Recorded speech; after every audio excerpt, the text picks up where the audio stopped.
네. 이 못된 정권이 저지르는 일을 나중에 이렇게 이제 되돌아서 조사를 하고 그 실체적 진실을 드러내게 해 보면 특징 중에 하나가 꿰맞추기입니다. 꿰맞추기.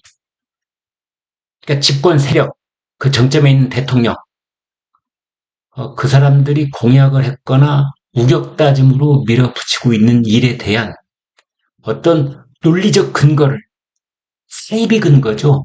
이런 걸 만들기 위한 꿰맞추기 작업이 진행되는 겁니다.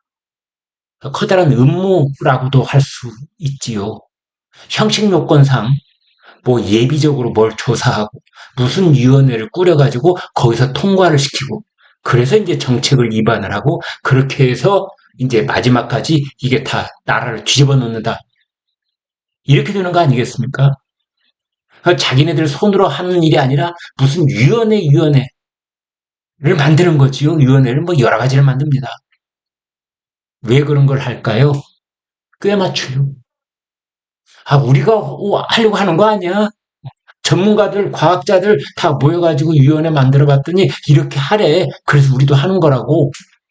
이런 줄거리를 만들어내려고 그러고 나중에 탈이 났을 때도 자기네들의 책임감을 모면하려고 하는데 그게 그렇게 되겠습니까? 아니지요. 실체적 진실, 진짜의 진실이 언젠가는 다 드러나는 겁니다. 그 중에 하나가 문재인 정권 때 해왔던 4대 강포 해체.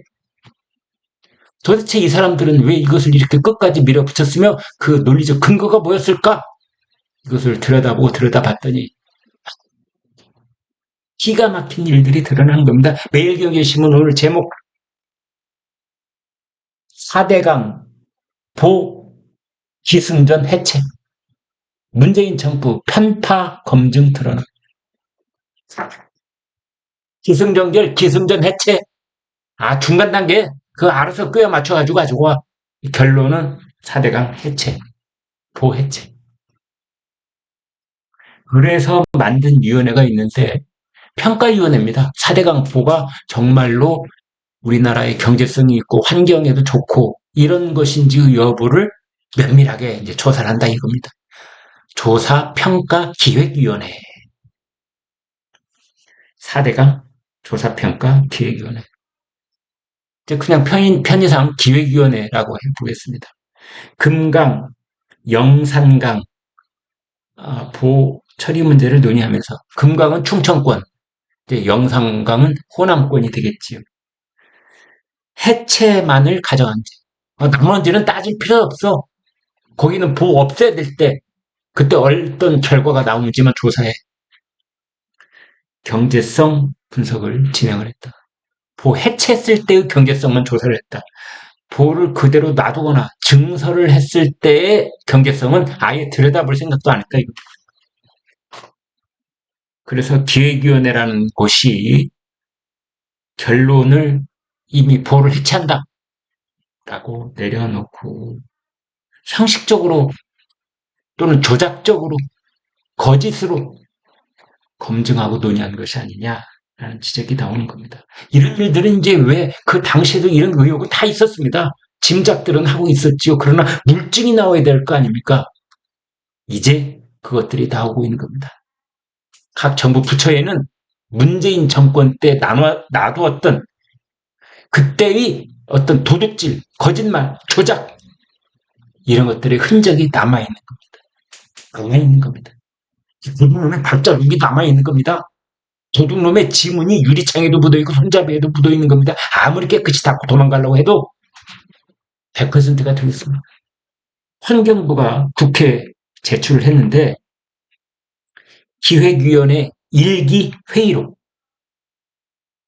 4대강보 해체를 하기 위해서 문재인 정권 때 그 집권 세력들이 이른바 조사평가 기획위원회라는 걸 만들고 거기에 나온 결론을 가지고 4대강보를 해체를 했는데 그 회의록마저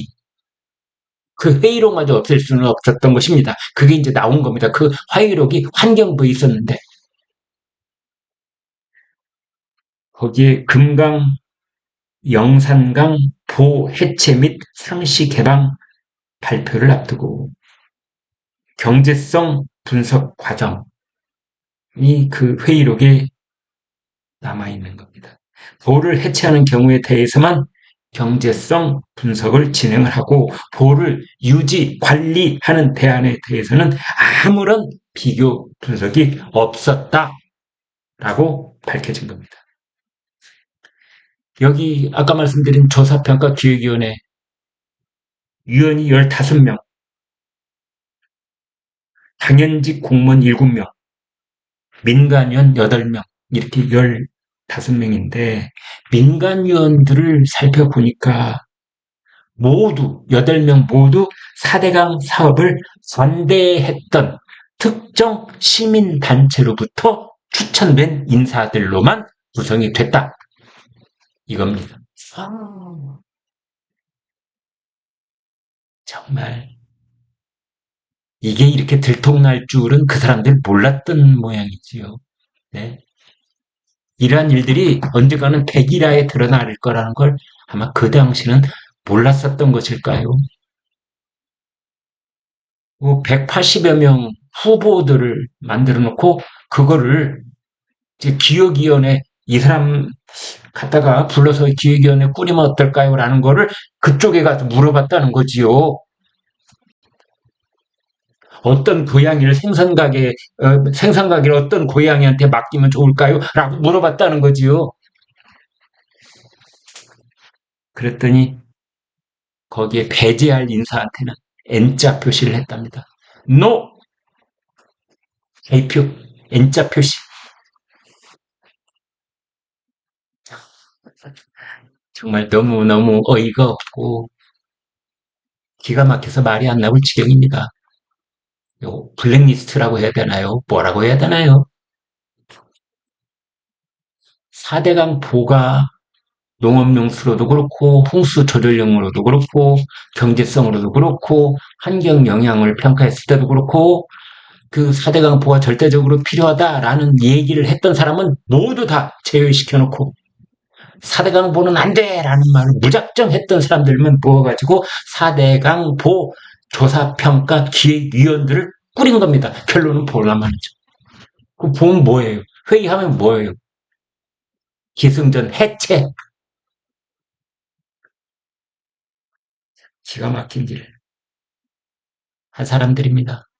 그렇게 해서 금강의 세종보, 공주보, 영산강 죽산보 해체하는 것으로 결론이 났다는 겁니다. 이번에 금강의 지류인 미호강, 작년 전까지만 해도 미호천이었다가 이제 미호강이 된 이름인데요. 그게 범람해가지고 이번에 그 무고한 생명 14분이 목숨을 잃었지 않습니까? 지하차도에서. 이게 금강입니다. 금강의 보를 2개를 없앤 겁니다. 세종보하고 공주보.